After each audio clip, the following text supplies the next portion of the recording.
जा पड़ोसी के चूल्हे से आग ले ले, अरे बीड़ी जलैले जिगर से पिया,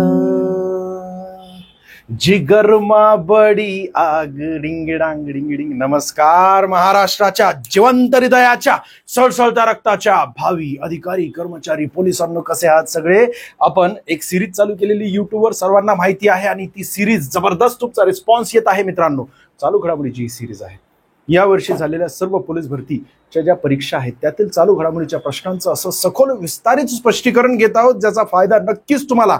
आत्ताची मुंबईची परीक्षा आहे, त्याच सोबत वेगवेगळ्या परीक्षा, सरळ सेवेच्या सर्व परीक्षांसाठी हे ट्रेंड समजणं फार गरजेचं आहे.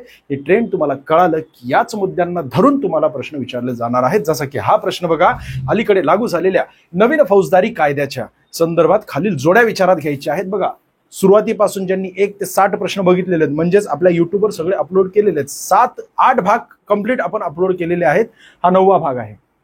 8 भाग तुम्ही जर बघितले, त्या प्रत्येक प्रश्नपत्रिकेमध्ये तुम्हाला भारतीय न्याय संहिता किंवा भारतीय साक्ष अधिनियम किंवा भारतीय नागरी सुरक्षा संहिता, म्हणजे हे जे वेगवेगळे कायदे त्यामध्ये झालेले बदल जे आहेत ना, त्यावर तुम्हाला वारंवार प्रश्न विचारला जातोय. प्रत्येक प्रश्नपत्रिकेमध्ये एक कमीत कमी प्रश्न आहेच आणि त्यासाठी अतिशय महत्वाचं असतं मित्रांनो तुम्हाला हे ट्रेंड समजणं. हा प्रश्न बघा 161वा आहे, म्हणजे आपण सुरुवात केलेली ना 1 ते 60, म्हणजे 1 ते 160 प्रश्न आपण बघितलेले आहेत अलीकडे लागू झालेल्या नवीन फौजदारी कायद्याच्या संदर्भात. खालील जोड्या विचारात घ्यायच्या आहेत. पहिली जोडी बघा, भारतीय न्याय संहिता BNS शॉर्ट फॉर्म मध्ये, म्हणजेच बघा भारतीय न्याय संहिता 2023. याचीच जोडी काय, तर भारतीय दंड संहिता आहे का, तर करेक्ट आहे. 1860 मध्ये झालं होतं हे बदल. आणि त्यानंतरच बघा ना मित्रांनो 1862 मध्ये उच्च न्यायालयाची स्थापना करण्यात आली होती. न्याय व्यवस्थेची घडी बसवण्याच्या उद्देशाने उच्च न्यायालयाची स्थापना. त्यापूर्वीच तुम्हाला सर्वांना माहिती आहे की सर्वोच्च न्यायालयाची स्थापना 1774 मध्ये 1773च्या कायद्यानुसार झाली होती आणि पहिले न्यायाधीश जे ते एलिझा इन्फे होते. परंतु पहिलं सर्वोच्च न्यायालय तिथे कोलकाता या ठिकाणी, त्याचंच आता मुंबईमध्ये आपल्या दिल्लीमध्ये सर्वोच्च न्यायालय आहे. पण मुंबईमध्ये उच्च न्यायालयाची स्थापना 1862 मध्ये झालेली आहे. त्याचसोबत कोलकाता या ठिकाणी सुद्धा 1862 मध्ये आणि मद्रास या ठिकाणी सुद्धा 1862 मध्ये. पण पहिलं उच्च न्यायालय कोणतं आहे, तर 1862 मध्ये स्थापित झालेलं कोलकाता उच्च न्यायालय. सध्या उच्च न्यायालयांची संख्या तुम्हाला विचारली तर किती आहे, तर 25 उच्च न्यायालय आपल्या देशामध्ये आहेत. बाकी दुसरा पर्याय बघा, भारतीय साक्ष अधिनियम, बरोबर, त्याचं लॉंग फॉर्म या ठिकाणी म्हणजे शॉर्ट फॉर्म दिलेलं 2023 चे भारतीय साक्ष अधिनियम 1872चा आहे का, तर हे सुद्धा करेक्ट आहे, हे सुद्धा करेक्ट आहे. आणि पर्याय क्रमांक तिसरा बघा किंवा विधान, भारतीय नागरी सुरक्षा संहिता BNSS 2023, फौजदारी प्रक्रिया संहिता CRPC 1973, हे सुद्धा बरोबर आहे. म्हणजेच काय की सर्व विधाने या ठिकाणी बरोबर आहेत. म्हणजेच पूर्वीचे जे कायदे होते त्यांचं वर्ष दिलेले, त्यामध्ये बदल केव्हा झालेला आहे तर 2023 मध्ये. सगळीकडे बघा तुम्ही 2023 मध्ये बदल झालेला आहे, एवढंच विचारलेलं आहे. पर्याय क्रमांक 3 याचं योग्य उत्तर आहे. मग आपल्याला माहिती घेणं गरजेचं आहे. नाव निघालेलं तर जसं की नवीन फौजदारी कायदे जे 1 जुलै 2024 पासून लागू होणार आहेत, यावर प्रश्न विचारला गेलेला आहे. ठीक आहे, तुम्ही 1 ते 60 प्रश्न यापूर्वीचे बघितले आपले सिरीज मधले, तर तुम्हाला लगेच लक्षात येईल की या एका मुद्द्यावर किती वेळा प्रश्न विचारला गेलेला आहे. वर्णनांमध्ये बघा, समजा भारतीय न्याय संहिता जी आहे त्यातील काही कलम जी बदलली गेलेली आहेत, त्यामध्ये तुम्हाला या ठिकाणी मर्डरवर विचारलं गेलेलं आहे. यापूर्वी 302, आता नवीन कलम काय झालेलं आहे तर 101 झालेला आहे. म्हणजे भारतीय दंड संहितेचं नाव जे बदललं ना, भारतीय न्याय संहिता, त्यातील ही महत्वाची कलम आहेत बदललेली. यामध्ये हत्येचा प्रयत्न केला तर हाफ मर्डर, त्यासाठी 307 कलम होतं पूर्वी, आता किती झालेलं आहे 109 कलम झालेलं आहे. बलात्कारसाठी 376 होतं, आता 63 कलम झालेलं आहे. मानहानीसाठी 399 होतं, आता 356 झालेले. फसवणुकीसाठी 420 होतं, आता 316 झालेलं आहे. आणि शस्त्रासह सभेत, म्हणजेच काय की जमाबंदीचा जो कलम असतो 144 लागू झाला की 5 पेक्षा जास्त लोक त्या ठिकाणी जमा होऊ शकत नाही. आलं लक्षात. मग या ठिकाणी 144 आहे, ते आता 187 झाले. आणि अपहरणसाठी 359 होतं, आता 136 आहे. हे कलम फक्त एवढे लक्षात ठेवा बदललेले, याच्या आसपास विचारलं जाऊ शकतं. सर्वात महत्वाचं म्हणजे हत्येचा कलम. बलात्कारावर प्रश्न विचारला जाऊ शकतो की कलम कोणतं होतं, आता कोणतं आहे. बाकी फसवणूक, अपहरण यावर नाही, पण हत्येचा प्रयत्न यावर, हे 3 महत्वाचे कलम जे आहेत यावर तुम्हाला प्रश्न विचारले जाऊ शकतात. 420 सुद्धा महत्वाचं, 420चा आता 316 झालेला आहे. पुढच्या मुद्द्याकडे आपण जाणार आहोत. 162वा प्रश्न म्हणजे आपल्या या सिरीज मधला, अटल बिहारी वाजपेयी शिवडी नावाशेवा अटल सेतू यांच्याबद्दल खालीलपैकी किती तथ्ये योग्य आहेत?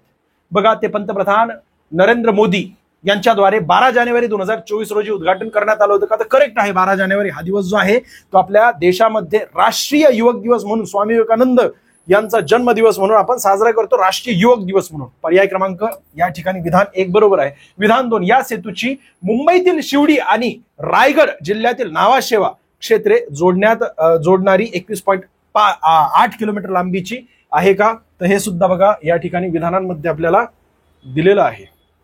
सर्व तीनही, म्हणजे हे सुद्धा बरोबर आहे. नवी मुंबई, नावाशेवा नवी मुंबई या ठिकाणी बरोबर आहे. आणि मुंबईतील शिवडी ते दक्षिण मुंबई.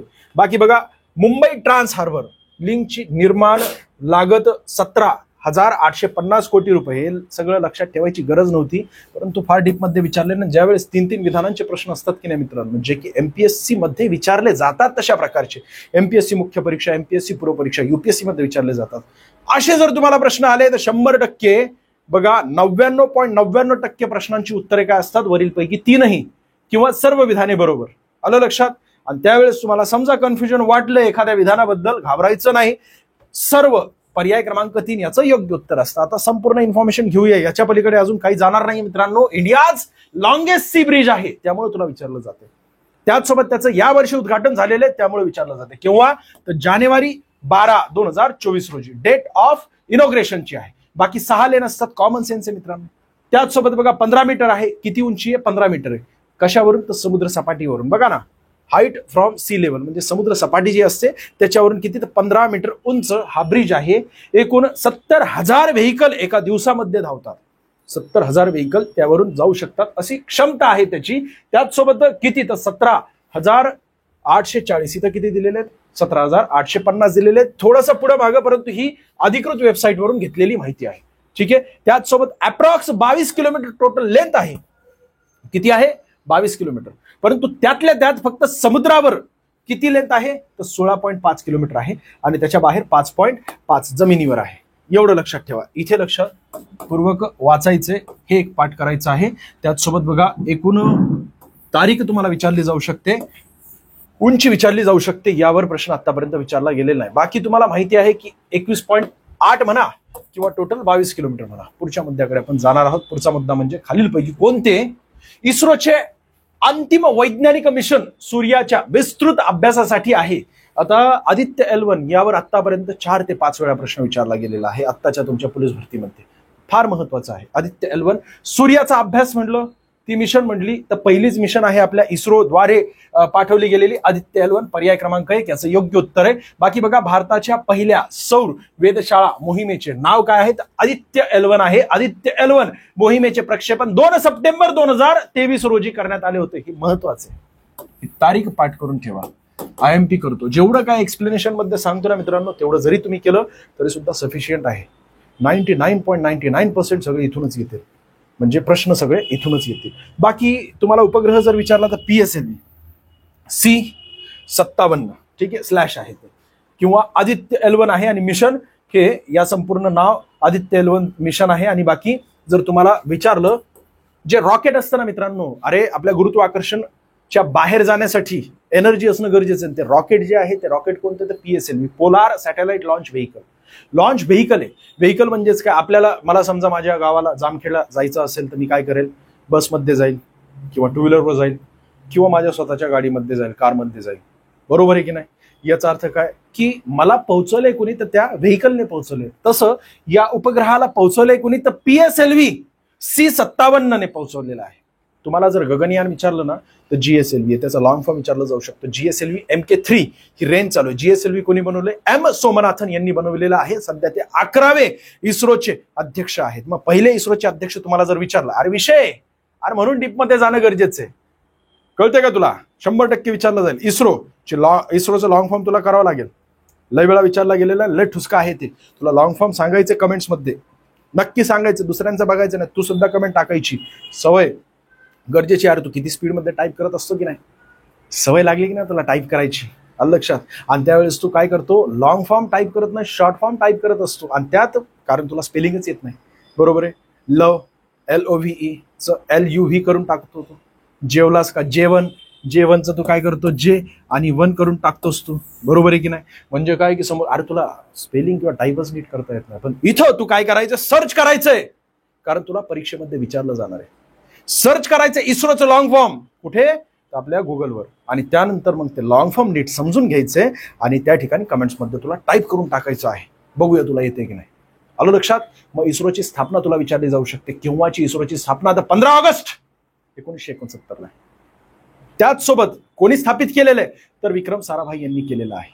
विक्रम साराभाई हे पहिले अध्यक्ष होते, हे मला तुम्हाला सांगायचं होतं. बाकी 11वे अध्यक्ष जे आहेत त्यांनीच GSLV बनवलेले, जे की चंद्रयान-3 लॉन्च व्हेकल होता. GSLV म्हणजेच Jio synchronous satellite launch vehicle. Satellite म्हणजे उपग्रह असतो. या ठिकाणी PSLV म्हणजेच पोलार सॅटेलाइट लॉन्च व्हेकल. ठीक आहे, पुढच्या मुद्द्याकडे आपण जाणार आहोत. बघा, 18वी लोकसभा निवडणूक किती टप्प्यात पूर्ण झालेली आहे? 18वी लोकसभा झाली. त्याचसोबत विधानसभेच्या आता इलेक्शन आहे याच वर्षी ऑक्टोबर-नोव्हेंबर मध्ये, म्हणून तुला धरू विचारलं जाणार आहे. इलेक्शन कमिशन म्हणजेच निवडणूक आयोग किंवा निर्वाचन आयोग, अर्थ तुला माहिती असणं गरजेचं आहे. त्याचसोबत निर्वाचन आयोग तुला माहित नसतं सोन्या. आणि ज्यावेळेस निवडणूक आयोग सांगितलं जातं त्यावेळेस तुझ्या लक्षात येतं की अरे निर्वाचन आयोग म्हणजेच निवडणूक आयोग आहे. कळते का तुला? मग निवडणूक आयोगाची स्थापना तुला लक्षात असणं गरजेचं आहे. केव्हाची? तर 25 जानेवारी 1950 पहिली निवडणूक झाली होती. म्हणजे पहिली लोकसभा केव्हा अस्तित्वात आलेली आहे? 1952 मध्ये अस्तित्वात आलेली आहे. दुसरं म्हणजे कलम कोणतं आहे? तर 324वा कलम आहे. निवडणूक आयोग केंद्रीय निवडणूक आयोग कोणाकोणाचे इलेक्शन घेत असतं? तर राष्ट्रपती, उपराष्ट्रपती, त्याचसोबत दोन्ही सभागृह कोणते? तर वरिष्ठ आणि कनिष्ठ. राज्यसभा, लोकसभा सर्व सदस्यांचे इलेक्शन्स घेत असतात. त्याचसोबत राज्यांचे दोन्ही सभागृह, जसं की वरिष्ठ आणि कनिष्ठ. वरिष्ठ सभागृहामध्ये विधान परिषद येते. सर्व राज्यांना नाही असो ना विधान परिषद, केवळ 6 राज्यांना आहे. उत्तरेचे 2, दक्षिणेचे 4. दक्षिणे 4 मध्ये आपल्या महाराष्ट्राला चिटकून असलेले 4 राज्य, महाराष्ट्र आहे, तेलंगणा आहे, आंध्र प्रदेश, कर्नाटक, या 4 राज्यांना. आणि उत्तरेचे 2 म्हणजे ते चिटकून असलेले कोणते? तर बिहार आणि UP, या दोनही गंगेच्या मैदानात असलेली. लोकसंख्या जास्त आहे त्या ठिकाणी दोघही राज्यांमध्ये. विधानसभा आहेत, विधान परिषद आहे. बाकी सर्व राज्यांना विधानसभा असतात आणि 3 केंद्रशासित प्रदेशांना सुद्धा विधानसभा आहे. मग या सर्व विधानसभा आणि विधान परिषदेचे इलेक्शन कोण घेतात? केंद्रीय निवडणूक आयोग घेतो सोन्या. राज्यांच्या या सभा आहेत. लगेच तुला काय वाटेल की राज्य निवडणूक आयोग घेतं, तसलं चुकीचं काहीही कुठे काळ करायचं नाही. राज्य निवडणूक आयोग जे आहे 1994 मध्ये स्थापित झालेलं आहे आणि हे केवळ आणि केवळ स्थानिक स्वराज्य संस्थेच्या इलेक्शन घेत असतात. स्थानिक स्वराज्य संस्थेमध्ये शहरी स्थानिक स्वराज्य संस्था आणि कनिष्ठ म्हणजे आपले शहरी स्थानिक स्वराज्य संस्था आणि ग्रामीण स्थानिक स्वराज्य संस्था यांचे इलेक्शन घेत असतात. स्थानिक स्वराज्य संस्थेमध्ये प्रश्न विचारले जात आहेत. आपण GSGK चे प्रश्न घेणार आहोत. हे फक्त काही प्रश्न राहिलेले आहेत. आता हे संपूर्ण अनालिसिस झाले की मग लगेच आपण GSGK चे यामध्ये आत्ताचे लेटेस्ट सुद्धा प्रश्न टाकलेले बरं का, आता झाले की यामध्ये लगेच आपण ऍड करत आहोत. ही सिरीज शेवटपर्यंत बघा. 18वी लोकसभा जी आहे निवडणूक किती टप्प्यात पूर्ण झालेली आहे? याचं योग्य उत्तर आहे 7 टप्प्यांमध्ये. आपल्या महाराष्ट्रात जर विचारलं तर 5 टप्प्यांमध्ये झालेली आहे. इथे संपूर्ण माहिती दिलेली आहे. नुकत्याच देशांमध्ये 18व्या लोकसभेच्या निवडणुका पार पडलेल्या आहेत. संपूर्ण देशात या निवडणुका 7 टप्प्यात झालेल्या आहेत. महाराष्ट्रामध्ये 5 टप्प्यात झालेल्या आहेत. भारताच्या इतिहासातील सर्वात जास्त, यापूर्वी पहिली निवडणूक जी होती ना ती सर्वात जास्त होती 1952 ची, सर्वाधिक काळ चाललेली. आणि त्यानंतरची दुसरी ही आता याने रेकॉर्ड तोडलेला आहे. कुणाचा? तर पहिली जी 1952 ची झालेली निवडणूक होती ना, त्यानंतर आता 44 दिवस म्हणजे सर्वात जास्त दिवस ही निवडणूक पार पडलेली आहे आणि म्हणून इतिहासात जमा झालेले. बाकी राष्ट्रीय आयकॉन तुम्हाला विचारले जाऊ शकतात. निवडणूक आयोगाचे तर राजकुमार राव आहेत, सचिन तेंडुलकर आहेत आणि पंकज त्रिपाठी यापूर्वी होते 2022 ते 2024. बाकी राष्ट्रीय दिव्यांग आयकॉन कोण आहेत? शीतल देवी आहेत. राष्ट्रीय युथ आयकॉन जर आपल्याला विचारलं तर आयुष्मान खुराना युथ आयकॉन. बाकी हे जे चित्र तुम्हाला दिसत आहेत, जसं की या ठिकाणी दिसते तुम्हाला, कोण आहेत ते? तर मोहम्मद शमी आहेत उत्तर प्रदेशचे. ते मतदान जागृतीसाठी आयकॉन आहेत, ते राज्य आयकॉन आहेत. मग इथे सुरेश रैना आहेत, इथे शुभमन गिल आहेत, इथे पंकज त्रिपाठी आहेत. ते वेगवेगळ्या त्या प्रॉपर राज्यांमध्ये राहतात, त्या ठिकाणी त्यांना करण्यात आलेलं आहे. पुढच्या मुद्द्याकडे आपण जाणार आहोत. त्यापूर्वी अजून ही माहिती थोडीशी महत्वाची आहे. सर्वात मोठा मतदारसंघ कोणता होता आत्ताच्या इलेक्शन मध्ये? असाही प्रश्न विचारला जाऊ शकतो. माझं म्हणणं काय सोन्या, याच्या पलीकडे प्रश्न जायला नाही पाहिजे. गॅरंटी आपली 99.99% सगळे काही प्रश्न जे इथूनच येतील. त्यासाठी तू फक्त सिरीज लक्षपूर्वक बघ, वाटलं तर स्क्रीनशॉट काढून ठेव. काय दिसतं? सर्वात मोठा मतदारसंघ विचारला जाऊ शकतो कारण 18वी लोकसभा झालेली आहे. तर कुठला आहे? मलकाजगिरी आहे. सर्वात उंच मतदारसंघ कोणता आहे? तर हिमाचल प्रदेशमध्ये ताशीगंग सर्वाधिक लोकसभेतील जागा, अरे लोकसंख्या जास्त आहे युपी मध्ये, सर्वाधिक लोकसंख्येतील लोकसंख्या त्याच ठिकाणी असायला पाहिजे, सॉरी जागा त्याच ठिकाणी असायला पाहिजे. किती तर 80. आपल्या महाराष्ट्रात किती? 48. त्यानंतर सर्वात कमी लोकसभेच्या जागा 3 राज्य आहेत, मिझोराम, नागालँड आणि सिक्कीम. सर्वात कमी लोकसंख्या असलेलं राज्य कोणतं? सिक्कीम आहे. त्यानंतर मग नागालँड, मिझोराम असे क्रमांक लागतात. आणि या राज्यांमध्ये कसं आहे, एकच जागा आहे, कारण लोकसंख्या कमी आहे. त्यासाठी प्रतिनिधी करण्यासाठी सुद्धा लोक कमीच असायला पाहिजेत. सर्वाधिक मताधिक्याने निवडून आलेले कोण आहेत? तर शंकरलाल वाणी आहेत. आणि हे कुठले? तर इंदोरचे. इंदोर कुठे आलं रे? भोपाळमध्ये आलं. ते भाजप बीजेपीचे होते, बरोबर आहे की नाही? आहेत. आणि 11.7 लाख मतांनी ते निवडून आलेले आहेत. एवढा मोठं अंतर आहे, बरोबर. त्यामुळे त्यांच्यावर विचारलं जाऊ शकतं. बाकी सर्वात कमी फरकाने आलेले तुम्हाला माहिती, रवींद्र वायकर, शिवसेना कोणाची? तर शिंदे गटाची जी शिवसेना आहे, गट बीट नाही, मला काही घेणं देणं नाहीये, एवढंच फक्त शिवसेना. आता ते शिवसेनेची, बरोबर. मुंबई उत्तर आणि पश्चिम या ठिकाणी एकूण किती? 48 मतांनी निवडून आलेले आहेत. म्हणजे केवळ 48 मतं जास्त पडली म्हणून ते खासदार झालेले आहेत. सर्वात अनुभवी खासदार वीरेंद्र कुमार खाटिक आहेत. किती वेळा? 8 वेळा सोन्या. आणि टिकमगड म्हणजे कुठलं होतं? मध्य प्रदेश मधलं टिकमगड. हे वाचून घे, बाकी काय टेन्शन घेऊ नकोस. एकूण 543 जागांपैकी 7 अपक्ष होते, 7 अपक्ष होते. बाकी महाराष्ट्र 1. महाराष्ट्राची माहिती दिलेली. आपल्या महाराष्ट्रामध्ये इंडिया आघाडीने 30 जागा जिंकलेल्या आहेत आणि एक अपक्ष आता इंडिया आघाडी सोबत गेला, त्यामुळे किती झाले? 31 जागा जिंकलेल्या आहेत. बाकी बीजेपी म्हणजे एनडीए 17 जागा जिंकलेल्या आहेत. यामध्ये बीजेपीने 9, शिवसेनाने 7 जिंकलेले आहेत, एनसीपीने 1 जिंकलेले आहे. बाकी इंडियन नॅशनल काँग्रेस यांनी 13 जागा जिंकलेल्या आहेत. त्याचसोबत जे उद्धव बाळासाहेब ठाकरे यांची शिवसेना यांनी 9 जागा जिंकलेल्या आहेत. एनसीपी शरदचंद्रजी पवार यांच्या एनसीपीने 8 जागा जिंकलेल्या आहेत. अजून काहीच राहिलेलं नाही, याच्या पलीकडे काय करू नको सोन्या.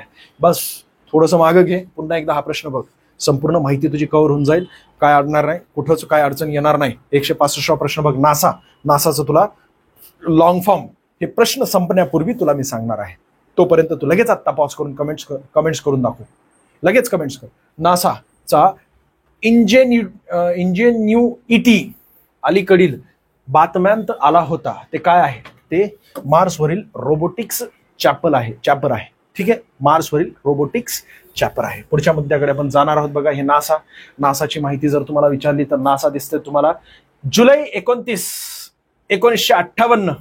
ठीक आहे, म्हणजे 66 वर्ष झालेले आहेत नासाची स्थापना होऊन. National advisory committee for aeronautics असं या नासाचं लॉंग फॉर्म नाही, अरे तेच म्हटलं मी, प्रेसिडिंग एजन्सी आहे जे रेग्युलेट करतं त्यांना.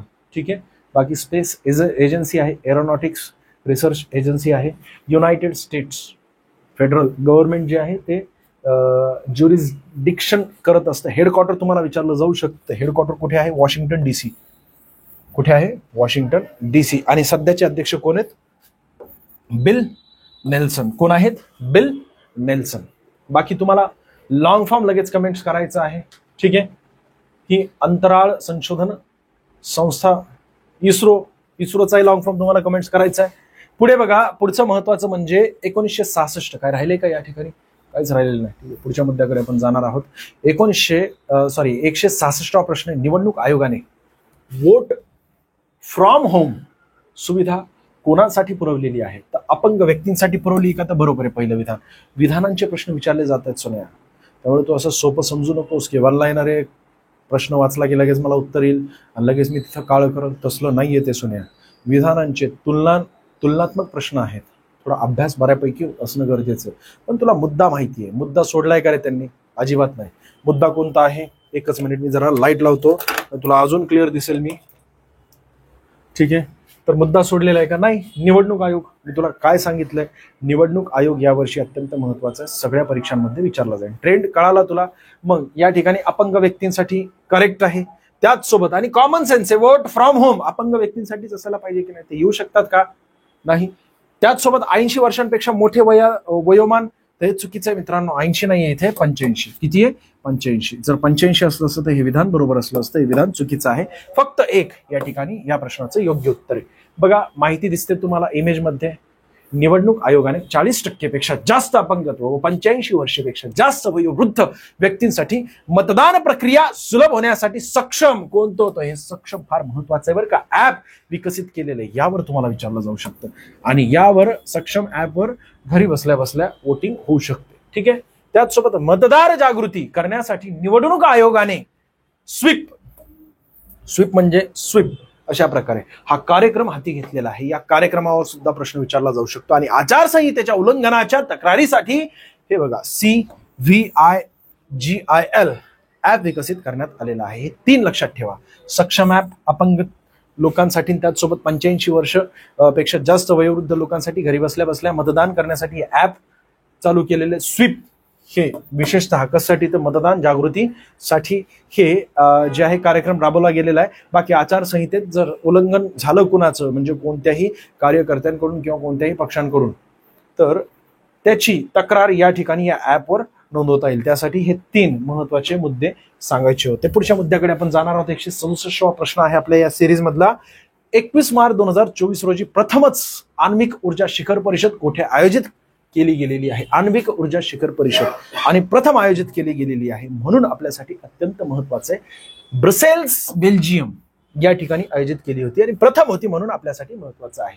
मग बघा, आंतरराष्ट्रीय अणुऊर्जा एजन्सी म्हणजेच काय, इंटरनॅशनल ॲटॉमिक एनर्जी एजन्सी, याचं लॉंग फॉर्म आहे. याची स्थापना, सर आम्हाला याची स्थापनेचं काय घेणं देणं आहे, आम्हाला हे सांगा ना सर. सोन्या, हे आयोजन कुणाद्वारे केलं गेलेलं? यांच्याद्वारे ही संस्था. मग ज्या वेळेस या परीक्षेमध्ये, आता झालेल्या परीक्षेमध्ये जर तुम्हाला पहिली आण्विक ऊर्जा शिखर परिषद जर विचारली असेल कुठे झालेली आहे, तर 100% याच्यावर तुला लॉंग फॉर्म विचारला जाऊ शकतो की नाही, किंवा ही संस्था जी आहे केव्हा स्थापित झालेली यावरही प्रश्न येऊ शकतो. म्हणून तुला इन्फॉर्मेशन सांगत आहे. AIAEA 1957 मध्ये अस्तित्वात आलेली आहे. केव्हा? 1957, 8 डिसेंबर 1953 रोजी काय झालेलं ते युनायटेड नेशन्स जनरल असेंब्लीमध्ये युनायटेड स्टेट्सचे जे अध्यक्ष होते ना, आयझेन हॉवर यांनी दिलेल्या शांततेसाठी अणु, म्हणजेच विषय काय माहिती का सोन्या, ही नेमकं काय आण्विक ऊर्जा शिखर परिषद, यामध्ये कशा प्रकारे अणूंद्वारे ऊर्जा निर्माण करून, तेही कशासाठी तर शांततेसाठी. अणुबॉम्ब बनवायचे नाहीयेत सोन्या, अणूद्वारे ऊर्जा निर्माण करायची आणि ती कशी तर स्वच्छ असणं गरजेचं आहे. आलं लक्षात? तर अशा प्रकारे कशा प्रकारे ऊर्जा निर्माण करता येऊ शकते जास्तीत जास्त प्रोत्साहित केलं जातं या शिखर परिषदेमध्ये. या सर्व शिखर परिषदेमध्ये एकूण 48 देशचे प्रतिनिधी तिथे सहभागी होते. बाकी बघा, IAEA चे मुख्यालय कुठे? व्हिएन्ना या ठिकाणी. व्हिएन्ना कुठे आलं? ऑस्ट्रिया या ठिकाणी आलेलं आहे. पुढच्या मुद्द्याकडे आपण जाणार आहोत. बघा, 168वा प्रश्न आहे. भारतीय साक्ष अधिनियम 2023 बद्दल खालील तथ्य विचारात घ्या. म्हणजे एकच प्रश्नपत्रिका, त्यामध्ये 2दा एक प्रश्न आलेला आहे. हा कायदा एवढा जास्त महत्वाचा आहे ना सोन्या, की विधानांमध्ये आता विचारायला सुरुवात केलेली आहे. आता तुम्हाला अजून डीपमध्ये विचारलं जाते. पण एवढी गॅरंटी देतो सोन्या, या लेक्चरच्या बाहेर नाही जाणार. सगळं काही माहिती आम्ही गोळा करून, काहीच ठेवलेलं नाही, सगळी माहिती आम्ही गोळा करून या ठिकाणी तुम्हाला एक्सप्लेन करत आहोत. BSA म्हणजेच भारतीय साक्ष अधिनियम 2023 ने तोंडी पुरावा इलेक्ट्रॉनिक स्वरूपात सादर करण्याची परवानगी आहे का? तर यस, पूर्वी नव्हती, आता काय आहे तर याला परवानगी दिलेली. दुसरं विधान काय? BSA 2023 ने डिजिटल आणि इलेक्ट्रॉनिक नोंदींना विभाग 57 अंतर्गत प्राथमिक पुरावा म्हणून मान्यता दिलेली आहे का? या ठिकाणी हे सुद्धा बरोबर आहे. 57 अंतर्गत, कलम विभाग 57 अंतर्गत वर का प्राथमिक पुरावा म्हणून, कोणतं तर इलेक्ट्रॉनिक नोंदींना आता प्राथमिक पुरावा म्हणून मान्यता देण्यात आलेली आहे. महत्वाचं म्हणजे BSA 2023 सुनिश्चित करते की डिजिटल किंवा इलेक्ट्रॉनिक नोंदींना इतर दस्तऐवजाप्रमाणेच कायदेशीर प्रभाव, वैधता आणि अंमलबजावणी असेल. पूर्वी अजिबात नव्हतं. तू म्हणशील की माझ्या मोबाईलमध्ये असं आहे आणि हा पुरावा आहे. पूर्वी ते मान्य केलं जात नव्हतं, पण आता ते साक्षी पुरावा म्हणून ते मान्य केलं जात आहे या कायद्यानुसार. पर्याय क्रमांक म्हणजे विधान 3ही बरोबर आहेत. पर्याय क्रमांक 3 याचं योग्य उत्तर आहे. ठीक आहे. बाकी तेच नवीन कायद्यात 23 कलमांमध्ये बदल करण्यात आलेला आहे. 5 कलमे काढून टाकण्यात आलेली, एक नवीन कलम जोडण्यात आलेलं आहे. या कायद्यात एकूण किती तर 170 कलमे आहेत. कोणत्या? तर साक्ष अधिनियमामध्ये. ठीक आहे, भारतीय साक्ष अधिनियमामध्ये. बाकी वाशिम जिल्हा आता पुढची 21वी प्रश्नपत्रिका बघतो. आतापर्यंत आपण 20 प्रश्नपत्रिकातील चालू घडामोडीचे प्रश्न बघितलेले आहेत. व्हिडिओज कसे होते सर्व ते एकदा सांगा मित्रांनो. लाईक करायचं विसरू नका मित्रांनो. जास्तीत जास्त विद्यार्थ्यांना शेअर करा. तुमच्या एका लाईकमुळे आम्हाला मोठ्या प्रमाणात मोटिवेशन मिळतं. अजून आम्ही कशा प्रकारे चांगलं देता येईल त्यासाठी आम्ही प्रयत्न करत असतो. रात्री जागून मित्रांनो माहिती गोळा केलेली तुमच्यासाठी जास्तीत जास्त माहिती गोळा करायचा आम्ही प्रयत्न करतो, जेणेकरून आपल्या या सिरीजच्या बाहेर एकही प्रश्न जाऊ नये. आता बघा 21वी प्रश्नपत्रिका आहे. वाशिम जिल्हा पोलीस 169 नंबरचा आहे. क्रमाने जर बघितलं तर तसा तर 21व्या या वाशिम जिल्ह्यातील जी प्रश्नपत्रिका आहे त्यातील पहिला प्रश्न आहे आणि तो सुद्धा यावरच आहे. 3 कायदे कोणते तर भारतीय दंड संहिता, त्याचं नवीन नाव झालेलं आहे भारतीय न्याय संहिता झालेले, त्यानंतर भारतीय पुरावा कायदा, साक्ष आणि त्यानंतर फौजदारी प्रक्रिया संहिता. याचा आता झालेला आहे भारतीय नागरी सुरक्षा संहिता. आणि याचं योग्य उत्तर काय मित्रांनो? अ चं 3. कुठे दिसतंय? अ चं 3. एक मात्र पर्यायामध्ये आहे. अ चं 3, ब चं 2, क चं 1. पर्याय क्रमांक 3 याचं योग्य उत्तर आहे. मग अजून माहिती घेणं गरजेचं आहे. नवीन फौजदारी कायदे केव्हा लागू होणार आहेत? 4 ते 5 वेळा प्रश्न विचारला गेलेला आहे 1 जुलै 2024 रोजी. बाकी जुने कायदे कलम कुठले आहेत आणि जुने कायदे कलम नवीन कायदे कलम बघा. भारतीय न्याय संहिता एकूण किती? 576 कलमे होती, आता किती झालेली आहेत? 533 कलम झालेली आहेत. यावर अजून प्रश्न विचारला गेलेला नाही पण 100% विचारला जाणार आहे. दुसरं भारतीय नागरी सुरक्षा संहिता, यामध्ये 484 कलमे होती, आता किती झालेली आहे? 356 कलमे झालेली आहेत. भारतीय साक्ष अधिनियम 167 कलमे होती, आता किती झालेली? 170 कलमे झालेली आहेत. एकदा स्क्रीनशॉट मारून घ्या, यावर येणार प्रश्न पुढच्या प्रश्नपत्रिकेमध्ये. म्हणजे तुमच्या पुढच्या अजून झालेली नाही परंतु होणारे आगामी कालावधीमध्ये त्या सर्व परीक्षांमध्ये यावर येईल प्रश्न. बाकी वाशिम, नंदुरबार, गडचिरोली या जिल्ह्यांना भारत सरकारने टिंब जिल्हे घोषित केलेले आहे. याचं योग्य उत्तर मित्रांनो आकांक्षित जिल्हे आहे. बरं, हा प्रश्न का विचारला गेलेला आहे? वाशिम जिल्ह्याशी संबंधित आहे. HDI तुम्हाला माहिती असेल, ह्युमन डेव्हलपमेंट इंडेक्स, ज्याची सुरुवात झालेली आहे. HDI म्हणजे मानव विकास निर्देशांक सोन्या. 3 आयाम विचारात घेतले जातात आणि त्यानंतरच विचार केला जातो की त्या ठिकाणची लोकसंख्या किंवा त्या ठिकाणचे लोक जे आहेत त्यांचा विकास झालेला आहे की नाही. विकास म्हणजे नुसता इकॉनॉमिकली ग्रोथ नाही, सामाजिक ग्रोथ आहे की नाही, सोशियली ग्रोथ झालेली आहे की नाही. ग्रोथ म्हणजेच काय? त्यांची वृद्धी झालेली आहे की नाही. त्यामध्ये आरोग्य विचारात घेतलं जातं, तिथल्या लोकांचं कसं आहे, राहणीमान विचारात घेतलं जातं, तिथल्या लोकांचं कसं आहे, शिक्षण याबाबत विचार केला जातो. या 3 आयामांचा विचार केल्यानंतर HDI काढला जातो. त्याचं इंडेक्स असतं मित्रांनो. बघा, आपले जे अमर्त्य सेन आहेत आणि पाकिस्तानचे महबूब उल हक या दोघांनी मिळून जे HDI विकसित केला होता आणि सुरुवात त्याची झालेली 1990 मध्ये. HDI म्हणा किंवा MPI म्हणा, HDIचं लॉंग फॉर्म तुला विचारलं जाऊ शकतं. जर या ठिकाणी एवढा डीप मध्ये प्रश्न विचारला असेल तर आकांक्षित, आणि अख्ख्या महाराष्ट्रभराच्या विद्यार्थ्यांनी आकांक्षित म्हणजे काय किंवा ते सगळं पाठ करायची गरज नाही. आपल्या जिल्ह्याबाबतची चालू घडामोडी आहे. जिल्हा वाईज आपण घेणार आहोत. सर्वात पहिला जिल्हा आता मुंबई घ्यायचा आहे आपल्याला 2-3 दिवसातच. उद्याच व्हिडिओ येईल तो, घाबरू नको सोन्या. मुंबई जिल्हा संपूर्ण इन्फॉर्मेशन येणार आहे. इथं फक्त लक्ष दे. आकांक्षित कोणकोणते आहेत तर वाशिम आहे, नंदुरबार आहे आणि गडचिरोली. ते काय आहे ते मी तुला सांगतो. पहिला HDI समजून घे.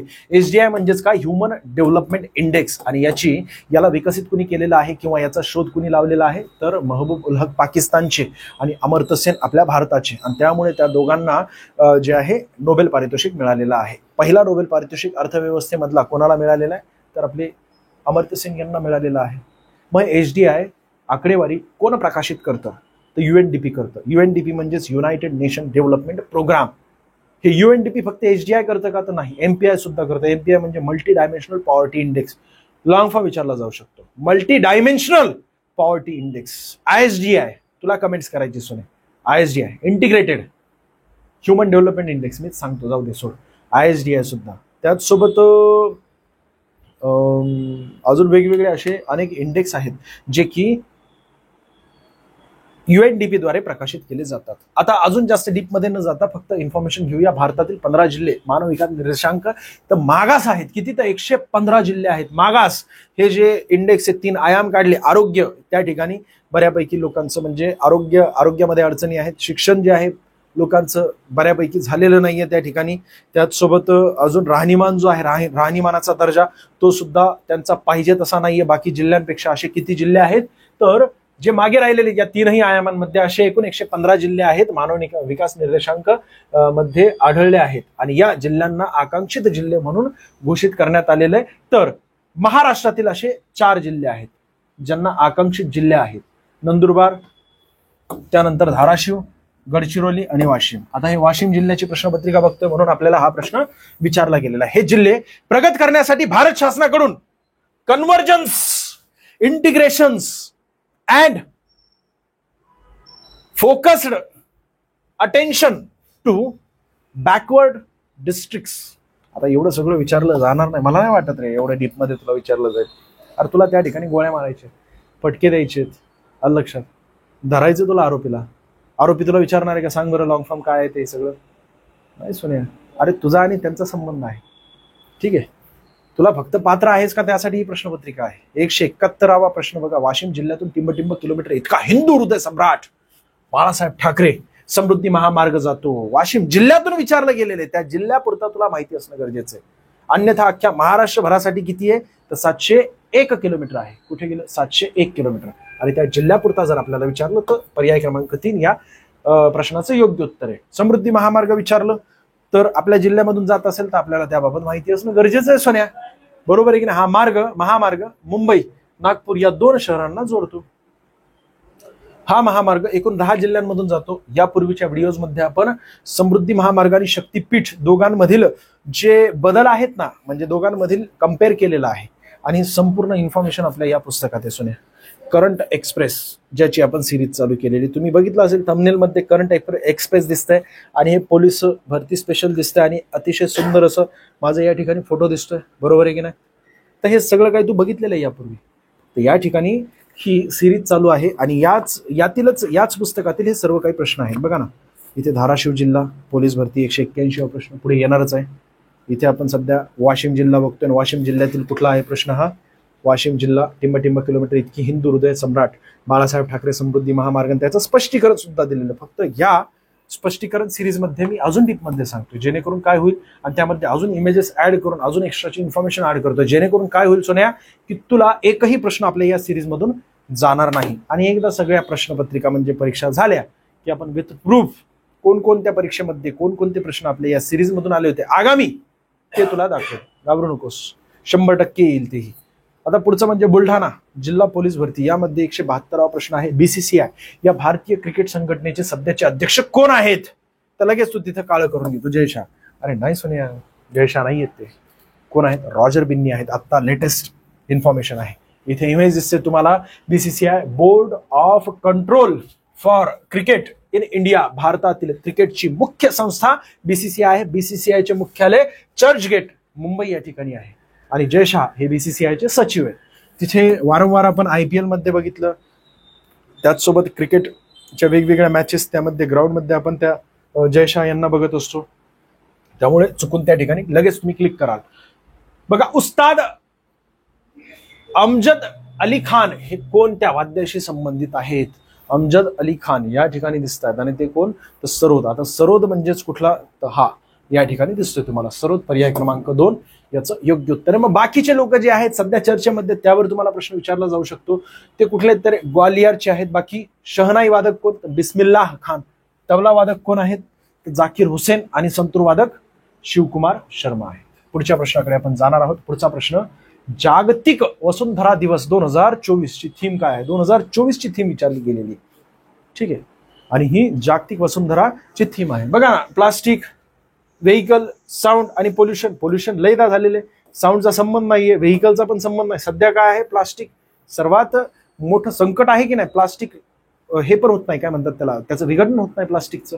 अनेक वर्ष ते पुरून आणि मोठ्या प्रमाणात जे गुरंढोरं जे आहेत की नाही ज्यावेळेस चरत असतात त्यावेळेस ते प्लास्टिक खाऊन तुम्हाला माहिती आहे. तर पर्याय क्रमांक 1 याचं योग्य उत्तर, प्लॅनेट वर्सेस प्लास्टिक. म्हणजे आता आपला पृथ्वी आणि पृथ्वी वर्सेस प्लास्टिक एवढं मोठं युद्ध चालू आहे प्लास्टिकचं आणि आपल्या पृथ्वीचं, असं त्यांचं सांगणं आहे. दरवर्षी जागतिक वसुंधरा दिवस केव्हा, ही तारीख महत्वाची, 22 एप्रिल रोजी साजरा केला जातो. 2024 ची जागतिक वसुंधरा दिनाची थीम काय आहे तर प्लॅनेट वर्सेस प्लास्टिक याच्यावर प्रश्न विचारला होता. बाकी लक्ष 2040 पर्यंत प्लास्टिक उत्सर्जन 60% कमी करायचं. किती, 60% कमी करायचं. जर आज 100% असेल तर 2040 पर्यंत 60% त्याला म्हणजे निम्म्यापेक्षा जास्त उत्सर्जन कमी करायचं. उत्सर्जन म्हणजेच त्याचं उत्पादन कमी करायचं आहे. बाकी 175वा प्रश्न बघा, 2024 सालचा सर्वोत्कृष्ट कृषी राज्य पुरस्कार कृषी राज्य पुरस्कार तुम्हाला विचारला गेलेला आहे, म्हणजे कृषी क्षेत्रामध्ये अतिशय सुंदर असं उल्लेखनीय कार्य ज्या राज्यांनी केलेलं आहे हा पुरस्कार विचारात घेतलेला आहे. तर महाराष्ट्राला मिळालाय सोनेन, म्हणून तुला धरून धरून विचारलं गेलेलं आहे. बघ ना, पर्याय क्रमांक 2 या प्रश्नाचं अगदी योग्य उत्तर आहे. 15व्या कृषी नेतृत्व पुरस्कार समितीने सर्वोत्कृष्ट कृषी राज्य 2024 हा पुरस्कार महाराष्ट्राला जाहीर केलेला आहे. 15व्या कृषी नेतृत्व पुरस्कार समितीचे अध्यक्ष जर तुम्हाला विचारले तर माजी सरन्यायाधीश होते व केरळचे राज्यपाल सध्याचे आहेत ते कोण? न्यायमूर्ती पी सदाशिवम. न्यायमूर्ती पी सदाशिवम 100%. कारण काय की आपल्या महाराष्ट्रात ही परिषद आयोजित करण्यात आली होती, सॉरी पुरस्कार मिळाला आहे आपल्या महाराष्ट्राला, आणि म्हणून 100% आपल्याला हा प्रश्न विचारला जातोय.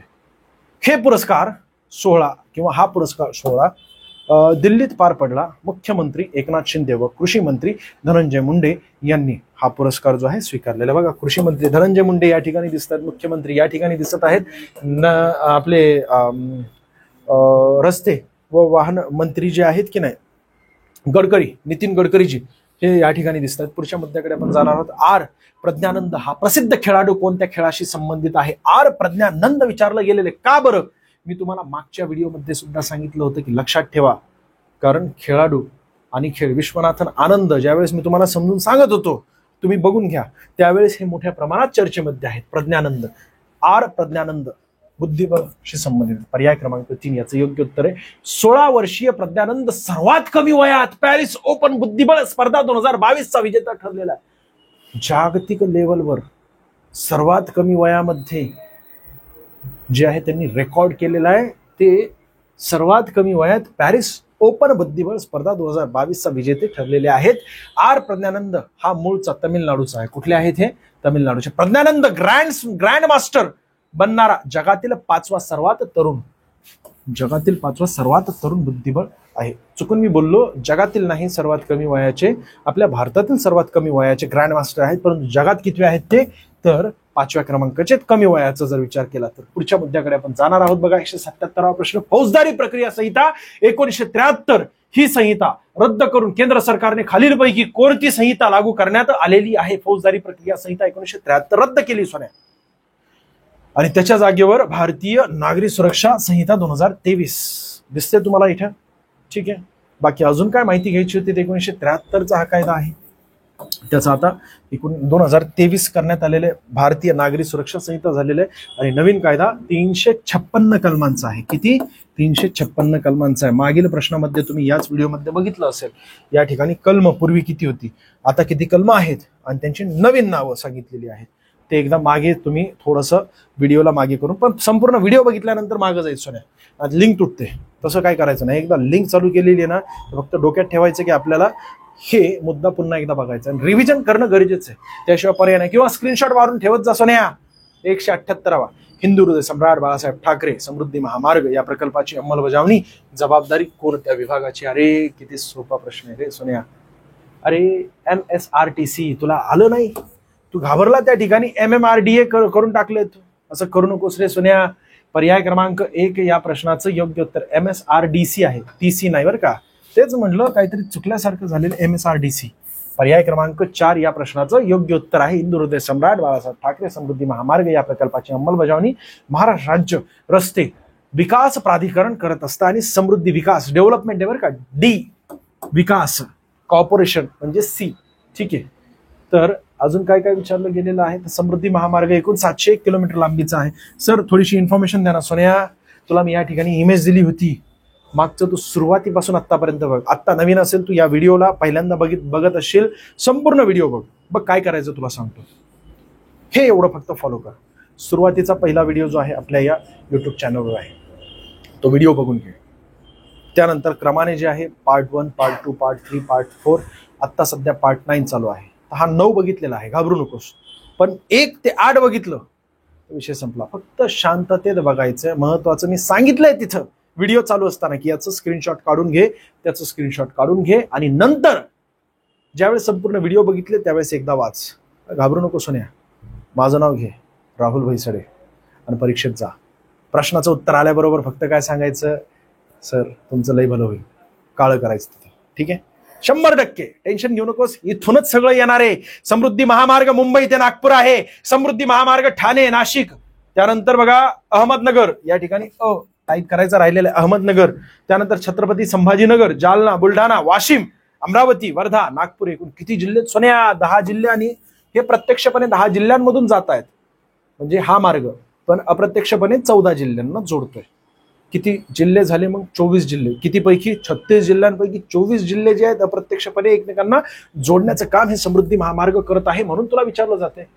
179वा प्रश्न आहे, खालीलपैकी टेनिस या खेळातील कोणती नामांकित स्पर्धा अँड ग्रँड स्लॅम या सदरात, अँड स्लॅम आहे ते, ग्रँड स्लॅम नाहीये, सॉरी ग्रँड स्लॅमच आहे, या सदरात मोडत नाही. बघा ना, US ओपन आहे, करेक्ट आहे.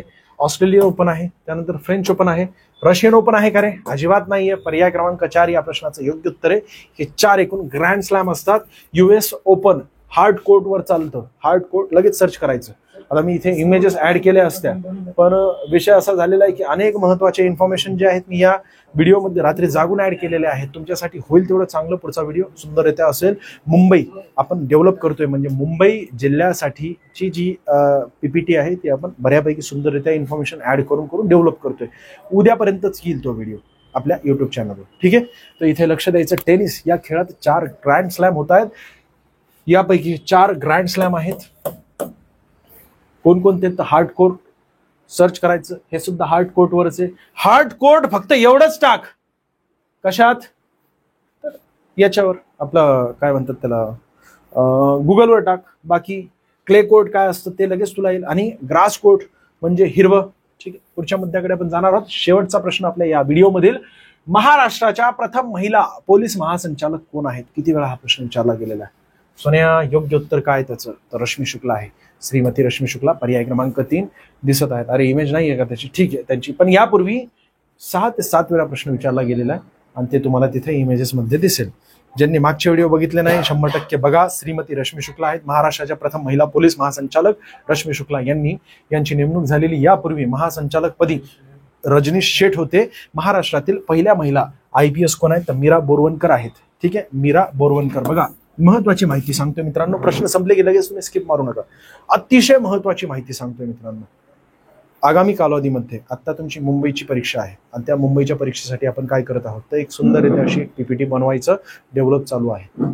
सगळ्या माहिती म्हणजे आम्ही अशा प्रकारे बनवत आहोत की या व्हिडिओमध्ये एकच व्हिडिओ बनवायचा, पण अख्ख्या महाराष्ट्रामध्ये तो असा जबरदस्त व्हिडिओ व्हायला पाहिजे, नुसता धुरळा, की त्या व्हिडिओच्या बाहेर किंवा त्या इन्फॉर्मेशनच्या बाहेर एकही प्रश्न जायला नाही पाहिजे.